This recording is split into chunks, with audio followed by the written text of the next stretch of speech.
5 anos de Unimed, já no sistema Unimed. Eu vi que foi um dos melhores cases praticados pela equipe Soma, justamente porque trouxe assim, uma experiência única para nós. Nossa equipe, assim, e eu como lá da região serrana de Santa Catarina, levo com certeza essa experiência aí para compartilhar com meus colegas de trabalho. Foi show de bola. Sou a Flávia, coordenadora de mercado da federação. Hoje a gente fez um trabalho, um jogo estratégico. Então eu vejo que isso contribui muito com a equipe comercial, a parte estratégica. Eu acho que a gente precisa trabalhar isso nos vendedores. E eu vejo que falta, às vezes, uma estratégia na equipe comercial, na venda. Então esse é um trabalho que a gente está fazendo.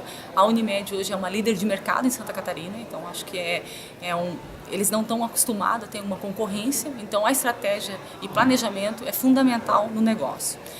Eu agradeço a Soma por ter participado da 13ª Convenção Unimed e nesses 3 anos que a gente vem fazendo o trabalho com a Soma, a gente vem com certeza colhendo muito frutos desse evento que a gente faz aqui no Costão do Santinho. Obrigada a todos, um abraço.